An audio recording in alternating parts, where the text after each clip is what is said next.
თეიმურაზ გავხსნათ გადაცემის ეს ნაწილიც მოდით გაფართოების ანგარიშის შეფასებით, რომელიც ძალიან კრიტიკულია საქართველოსთან მიმართებაში, ჩვენი ევროპისკენ სვლა შეჩერებულია და ეს გუშინ კიდევ ერთხელ გითხრეს ხმამაღლა ბრიუსელში, ისე როგორც გითხრეს, რომ არაფერია დარჩენილი საქართველოს კანდიდატის სტატუსისგან გარდა სახელისა. ამ ფონზე სხვა ქვეყნებისთვის ევროკავშირის კარეღია რჩება, არის ვარაუდი, რომ უკრაინა და მოლდოვა საერთოდ 2028 წლისთვის დაასრულებენ ევროკავშირში აწევრიანების საკითხზე მოლაპარაკებებს. ბევრი შეფასება მოვისმინეთ გუშინდელი დღიდან მოყოლებული, რომ ევროკავშირის გაფართოების ანგარიში კატასტროფულია, რომ ქვეყანა იწირება ქართული ოცნების სწრაფვას ავტოკრატიისკენ, რომ ქართული ოცნება ასამარებს ქართული ხალხის მრავალწლიან ბრძოლას და ასე შემდეგ და ასე შემდეგ. რა არის თქვენი სათქმელი? აი რატომ ასეთი ვარდნა, რეგრესი და უკან სვლა ევროინტეგრაციის გზაზე?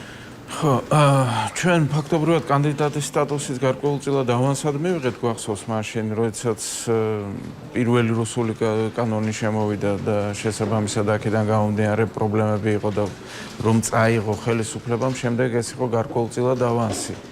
დღეს რასაც ვხედავთ, ეს არის აბსოლუტურად ლოგიკური შედეგი იმ ქმედებებისა, რომელიც ქართულმა ოცნებამ გადადგა ერთადერთი მიზნით შეენარჩუნოს თავის ძალაუფლება და ფაქტობრივად ესე იგი რის გამოაკეთებს ამას, იმისაც რომ არ დათმოს ხელისუფლება და რისთვის უნდა ხელისუფლება, იმისაც რომ ეს ქვეყანა კიდევ უფრო გააღატაკოს, კიდევ უფრო მეტი ფული მოიპარონ, ხედავთ რას აკეთებენ მათი ყოფილი მაღალჩინოსნები და მოქმედი მაღალჩინოსნებიც, კორუფციის ასეთი მასშტაბები საქართველოში პრაქტიკულად მე მგონი შევარდნაძის დროსაც კი არ ყოფილა, რაოდენობრივად მაინც ყოველ შემთხვევაში, ანუ საუბარია მოპარულ ფულზე, მაგრამ ეს არის მხოლოდ და მხოლოდ იმისათვის, რომ მათ არ აინტერესებთ ქვეყნის არც მომავალი, არც არაფერი, მათ სურთ მხოლოდ ერთი რამ, შეინარჩუნონ ძალაუფლება.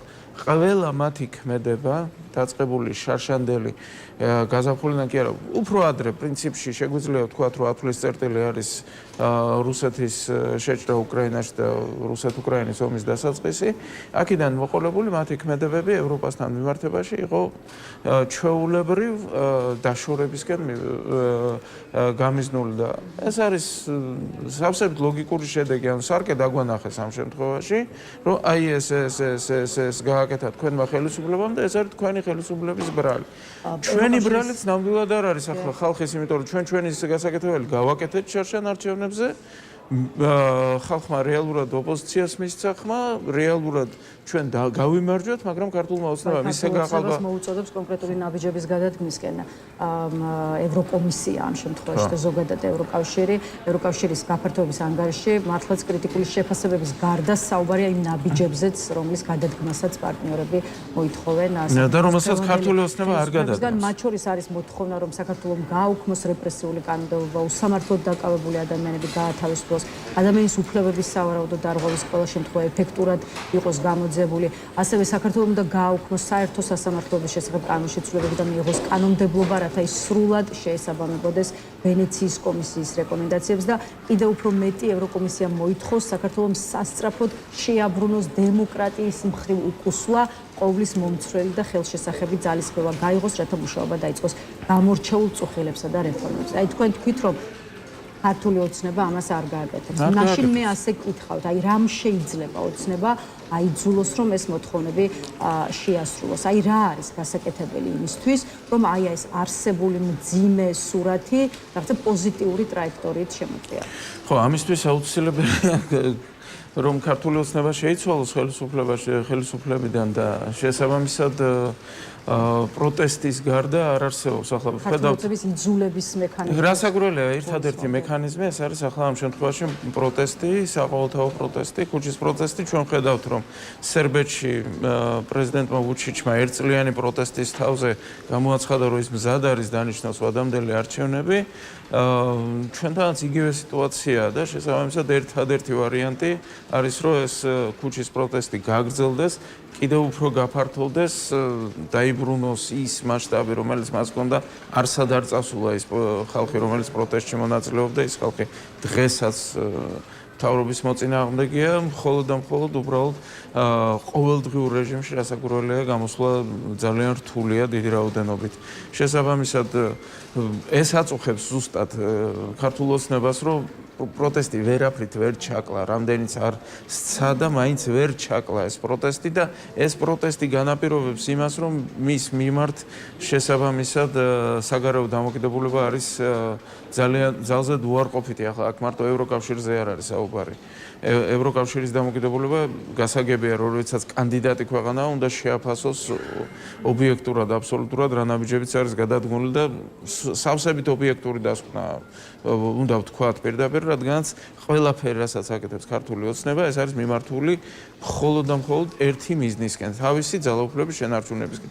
რაც შეეხება დემოკრატიას, ეს მათ არ აღელვებთ, დიდი სამბით რომ ვიზეიმეთ კანდიდატის სტატუსის მონიჭება და ქართული ოცნება იყო ამის ინიციატორი, ეს იყო ასე ვთქვათ თურმე მხოლოდ და მხოლოდ შირმა, ხედავთ რომ ვიზა ლიბერალიზაციას რას გვაყვედრიან ამ ვიზა ლიბერალიზაციასო, ისე თითქოს თავის უდიდეს მიღწევად არ გაასაღეს თავის დროზე, როდესაც ვიზა ლიბერალიზაცია მივიღეთ, მაშინ როდესაც უმეტესი წილი მანამდე მიღებული მათ ისინი მოვიდოდნენ ხელისუფლებაში, მანამდე მიღებული კანონმდებლობების შედეგი იყო. ანუ ეს ყველაფერი ასე თვალთმაქცი, ფარისეველი, მატყუარა ხელისუფლება საქართველოს საერთოდ არ ყოლია და პირდაპირ ვიტყვი, აი ასეთი ანტიქართული ხელისუფლებაც პრაქტიკულად ვერ მოიძებნა. მეორე მხრივ რა არის მიზეზები იმის, რომ ვერავინ და ვერაფერი ახერხებს ქართული ოცნების შეჩერებას, არ გააკეთოს ის, რასაც ახლა აკეთებს. აი თქვენ პროტესტზე ისაუბრეთ და ამაზე აუცილებლად გითხავთ იქამდე, აი როგორც ოპოზიციონერ პოლიტიკოს,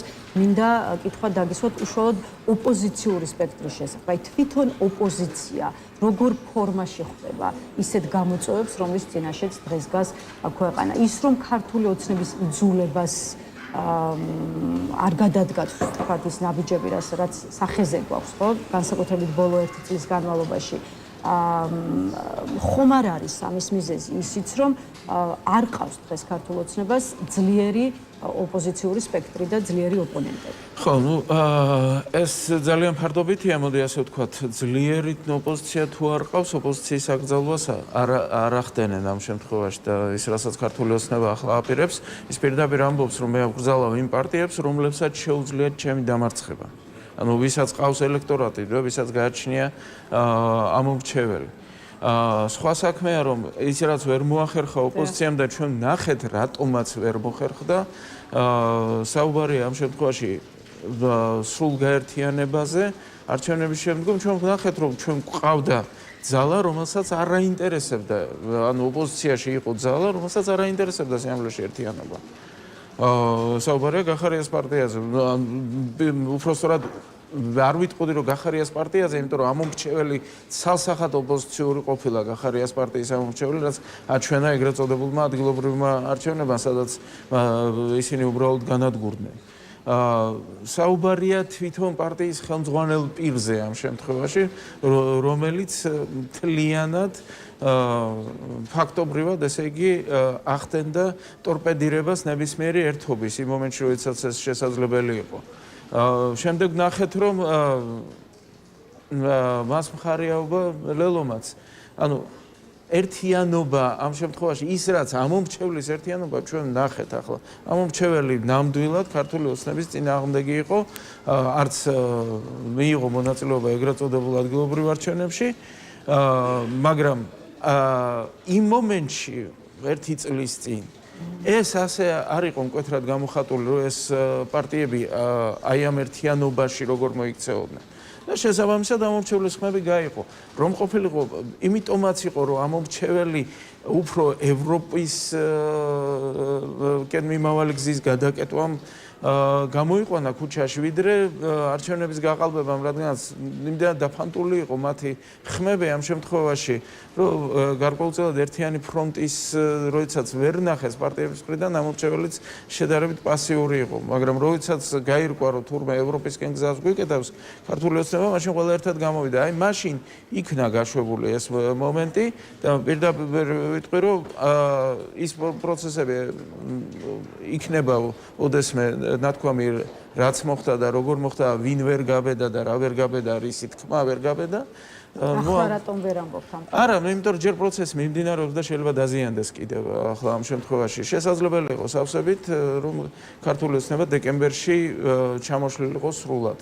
მაგრამ ამისთვის საჭირო იყო სხვა შორის არასამთავრობო ცოტა სხვა გეგმა იყო საჭირო ამ შემთხვევაში. წარმომადგენლის ერთ-ერთი შენიშვნა ოპოზიციური სპექტრის მისამართად, მაგალითად ნინო ლომჯარიას გულისხმობ ამ შემთხვევაში არის სწორედ ის, რომ ოპოზიციურმა პარტიებმა შეძლონ საკუთარ პარტიულ მეზს გადააბიჯონ, რაც მისივე შეფასება, უბრალოდ ლომჯარიას შეფასებაა, რომ ვერ მოხერხდა 2024 წლის საპარლამენტო არჩევნების პერიოდში. აი როგორც ვთქვათ, რომ ქართულმა ოცნებამ დანიშნოს ვადამდელი საპარლამენტო არჩევნები და სხვა შორის თქვენ პარტიების აკრძალვა ახსენეთ და არის ვარაუდი, რომ აი ხელისუფლებას ოპოზიციური ველის მოსუფთავება შესაძლოა სჭირდებოდეს იმისათვის სწორედ იმისთვის, რომ ემზადებოდეს ვადამდელი არჩევნების დანიშნა. ხო, ესეც მინდოდა მეკითხა, რამდენად ვთქვათ, ფიქრობთ, რომ ეს შეიძლება იყოს ქართული ოცნების გეგმა და თუ კი ვადამდელი არჩევნების დანიშნა მოხდება.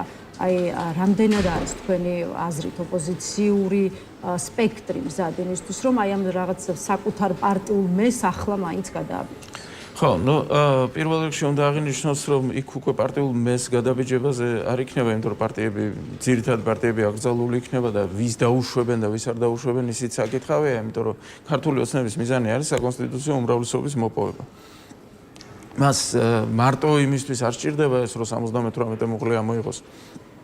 კიდევ არის იქ მთელი რიგი პუნქტები, რომელიც მას სჭირდება, თუნდაც იგივე მაჟორიტარული სისტემის დაბრუნება, რომელიც მათ ძალიან უნდოდათ და უბრალოდ კონსტიტუცია არ აძლევდათ ამის საშუალებას. შესაბამისად, ყველაფერს გააკეთებენ ისინი იმისთვის, რომ არ არსებობდეს თუნდაც ქოლგა პარტიის ვარიანტი ამ შემთხვევაში პროდასალური ძალების, იმიტომ რომ როგორი არჩევნებიც არ უნდა ჩაატაროს ქართულმა ოცნებამ და რამდენიც არ უნდა გააყალბოს, მესამეც მაინც ყოველ ვარიანტში დაკარგავს ხმების და საკონსტიტუციო უმრავლესობას მაინც ვერ მოიპოვებს ერთ-ერთ ვარიანტში. ანუ ხვდებით ხომ, სიამბლეში პარტიის რეიტინგი ქართული ოცნების სულაც არ არის მაღალი და ერთ-ერთ ნორმალურ არჩევნებს ის ვერასდროს ვერ მოიგებს და პირველ ადგილსაც ვერ აიღებს ალბათ უკვე დღევანდელ სიტუაციაში, მაგრამ საუბარია იმაზე, რა ვითარებაში ვცხოვრობ ჩვენ. ამიტომ არის, რომ ისინი ცდილობენ პარტიების გაუქმებას ამ შემთხვევაში და ამიტომ ძალიან შემცდარია ლელო თუ გონია, რომ მას არ გააუქმებენ, მასაც გააუქმებენ. მიუხედავად იმისა, რომ მან გარკვეულწილად ბიძინა ივანიშვილის თამაში ითამაშა ეგრეთ წოდებულ ადგილობრივ არჩევნებს. გააუქმებენ მას. ბადრი ჯაფარიძე იყო საღამოს ეთერში ჩემი სტუმარი, ამბობს, რომ ლელო აი ამ ასაკრძალი პარტიების სიაში მოხდა ზუსტად იმიტომ, რომ მონაწილეობა მიიღო და ჩაერთო თვითმმართველობის არჩევნებში. არა, ეს არის აბსოლუტური აბსურდი, რა მოდით ახლა ვთქვათ. ლელოს ლიდერების საუბარი ვერ უძლებს ვერანაირ კრიტიკას, განსაკუთრებით იმ შედეგების ფონზე, რომელიც მათ აჩვენეს ეგრეთ წოდებულ ადგილობრივ არჩევნებში. ახლა არის რაღაცა, რაც უნდა აღიაროს, შეცდომის აღიარება უნდა შეგეძლოს პოლიტიკოს. ხო და ძალიან დიდი ბოდიში ეს იყო ძალიან დიდი შეცდომა და ლელო რადგან ვახსენეთ რამდენჯერმე ერთი კითხვის დასმა მინდა კიდევ სწორედ ლელოს პოზიციის კონტექსტში ამ შემთხვევაში უკვე საკითხი ეხება იმას, სად უნდა მიმდინარეობდეს პოლიტიკური პროცესი, ეს უნდა იყოს ქუჩა თუ ეს უნდა იყოს პოლიტიკური ორგანოები. აი ოპოზიციის ნაწილი მიიჩნევს, რომ პარლამენტის ბოიკოტირების შემდეგ პოლიტიკური პროცესი გადმოვიდა ქუჩაში და აგერ უკვე ლამის ერთი წელია სწორედ ქუჩაში მიმდინარეობს, თუმცა აი ისევ ბადრი ჯაფარიძე და მის მიერ გუშინდელ ეთერში გაკეთებული განცხადება უნდა ვახსენო, ის ამბობს, რომ ქუჩაში უბრალოდ მშვიდობიანი პროტესტია, ეს არ არის პოლიტიკური პროცესი და პოლიტიკური პროცესი მხოლოდ საკრებულოში ან პარლამენტში შეიძლება გააჩაღო. რა გაქვთ სათქმელი დღეს ლელოსთვის უკვე ამ თვალსაზრისით და რა ახსნას უძებნით მის პოზიციას? მე შემიძლია ერთი რამ ვთქვა, ანუ ზოგიერთი ახლა ამბობს, რომ შეცდომა იყო პარლამენტის ბოიკოტი.